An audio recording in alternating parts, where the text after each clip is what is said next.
Welcome to the Wednesday Warrior Wrap-Up, where we take a look at some of the awesome news and reveals of this week. First up on the Wednesday Warrior Wrap-Up, we have a look at quite a few amazing Transformers items that were revealed today and throughout the week. First up, I really want to cover the Commander class Onslaught finally being revealed. I believe this was at the Brazilian or South American convention that was recently happening, along with Armada Sideways. Really interesting that we're getting Armada Sideways already after getting Cybertron Sideways, but I do not care. I'm excited to just have them. I'm excited they were able to figure out how to do the head gimmick and keep that, even though a lot of the gimmicks have left with the Unicron trilogy figures as they come out. The Onslaught looks incredible. I like this skeleton system compared to the other ones. It is very interesting looking, and you get a little sneak peek of what Swindle will look like. So that's exciting, and getting to see all the different modes and stuff like that featured.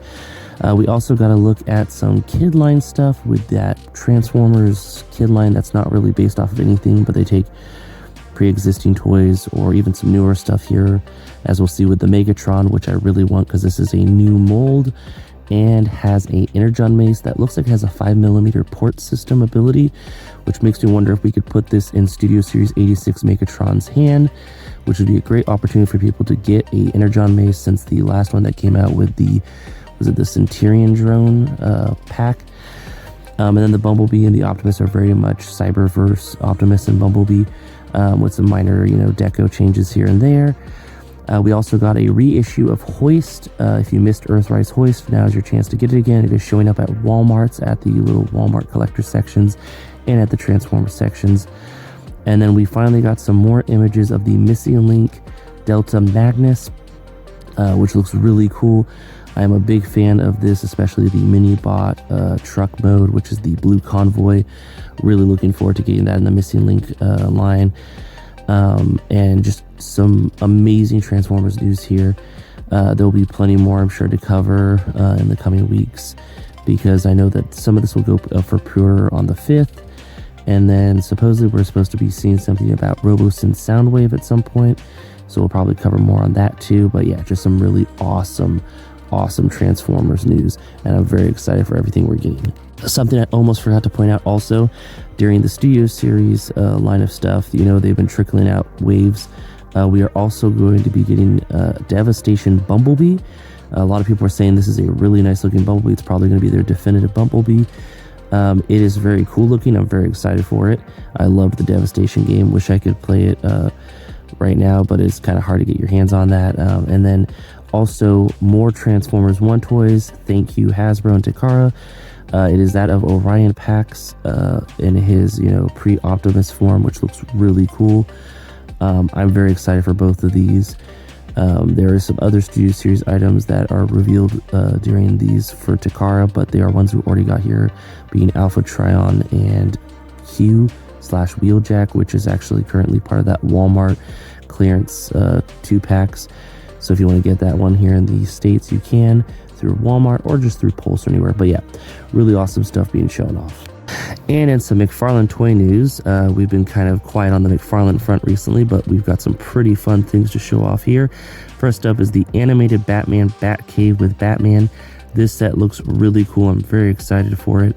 Not for the price though. It's about $200+, so that's a bit hefty for me, for something that is cool, but in the day and age of 3D printers, it's kind of one of those things where it might be worth it just to make it yourself. And then we also have a look at a static from the DC comic universe. I don't know which version of static this is, but it just looks really cool. And in some Super 7 toy news over the week, they released a new Super 7 Ultimates figure. And as much as I enjoy talking about these, I definitely am not someone who buys a lot of these, because they are heftier price point than your standard Ultimates figure. It is about $95 for these Godzilla ones, but this one is really cool. It is, I believe, the Burning Godzilla, and the best part about it is it has these cool smoking effects that you could put on it, which I think might be compatible with some of the other Godzillas if you wanted to, but it just looks really cool. This is of course available on Super 7 right now, and anywhere else you can get your awesome Ultimate Godzilla figures.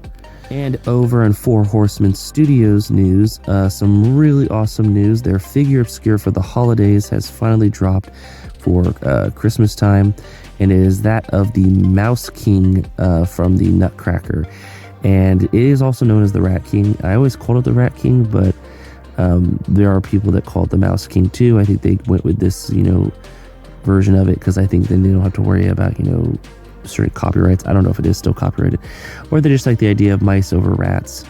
It is a really cool figure. I think the big part that sells me on it isn't so much the Nutcracker, Mouse King vibes, but the fact that you could strip it down of all that gear and have just a really cool mouse or rat warrior for your, fantasy figures and stuff like that. If you wanted to have this in a Warhammer display, you could give it some Warhammer gear, and it could look like a Warhammer fantasy rat. I can't remember the name of them, the Skaven, I think. It is really cool looking. I love that each of the heads that are part of the multi-head thing, which is kind of interesting. It's their own little take on it. Those can pop off and swap, so you can have different, expressions on the regular, non-multi-head Mouse King or Mouse Warrior. It is really cool. I've heard people say that there's a possibility you might be able to put these on the night bodies and have night mice and warriors and stuff like that. So that's really cool. This is available right now on 4 Horsemen Studios. I believe the first set of it has sold out, but they usually do a second wave. So keep your eyes out for that. And in Mondo toy news, it is finally here. The Skeletor from the 2000X He-Man is available not available for pre-order yet, but the links are up if you want to pick them up. They will be in the description down below with everything else this week. And it will be going up for pre-order soon. This is a really fun looking Skeletor. I loved the 2000X stuff. It's what I grew up with. It's kind of one of those things where I like the art style and the design, and funny enough, the 4 Horsemen we were just talking about, a lot of them actually, I believe, worked on this line of He-Man, so it's kind of cool. And this Skeletor will have 2 different versions: a standard version for $95 and then a deluxe version for $100+, which comes with extra little gears and little accessories and stuff like that. It is really cool. I love these photos. The artist, the photographer, is doing an amazing job here selling the product to us as fans. It is definitely something tempting, but it's one of those things where right now Mattel is also doing the 2000X He-Man stuff, so it's kind of interesting to see them side by side. But I really like these ones from Mondo too. And in Mezco toy news, we have 2 items to talk about. First up is the TMNT movie figures. These are really incredible looking, and they went up for pre-order today. They are really detailed and articulated, definitely giving the NECA ones a run for their money. But they definitely are, the Mezco kind of style, Mezco scale. It is really cool looking. If you want to pick them up, they are available now for pre-order at most, e-tailers like BTAS and Shame Earth, and of course at Mezco.com. And then we have an item here that is very exciting that I don't usually, talk too much about the non-branded Mezco toys. But they have I don't know who the other character is, but it's a Krampus and another character that I think we might have talked about before because I thought he looked really cool and he was blue and white. This one is more of a Christmas looking one. These both look incredible. I'm definitely a big fan of this Krampus out of all the Krampuses I've seen made by current toy companies, and it just looks really awesome. I love all the different accessories you get, and I love the story of this Santa skeleton looking character hunting down Krampus to stop him from all of his, evil deeds. But as you know, Krampus isn't, a completely bad guy. He just punishes, naughty kids. So, it's not too bad, but I love the whole narrative here, and it looks really cool. And in comics this week, we think look incredible. First up is Hulk Smashes Everything #1 from Marvel Comics. This sounds really fun. It looks really cool. I'm very excited for it. Then next up, we have Doctor Strange #1. This takes place in the whole, situation of Doctor Strange being, the Sorcerer Supreme of Asgard. Really cool continuation of the story, and I'm very excited to see where the Doctor goes from here. And then finally, we have the Terminator. Santa Claus is coming to town, and I just love this cover. We're in the holiday spirit now. We're in December, and the fact that there's this Terminator, with a Santa outfit on, with all these weapons and stuff like that, is just really funny looking, and I really like it.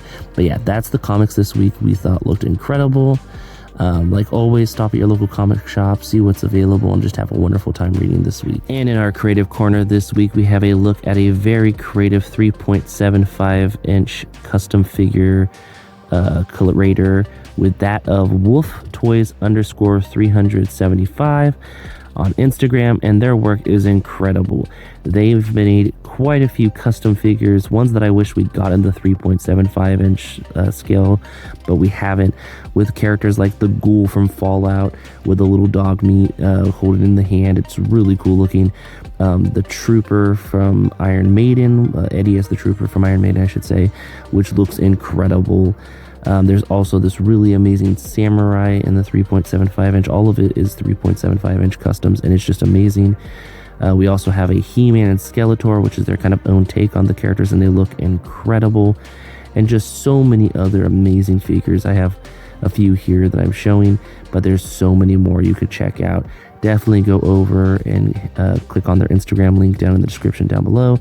Head to their channel, see all the amazing figures they have. Give them a like, give them a follow, share it with any of your other fans of the 3.75 inch line. I love that people are still, celebrating this line, even with the popularity of 6 inch kind of taking over everything. I'm very excited for this kind of stuff, and I really like seeing it. And that about wraps it up. Thanks for stopping by. If you have any comments, leave them in the comment section. If you're feeling generous, share it. And thank you so much for watching. Till next time, bye.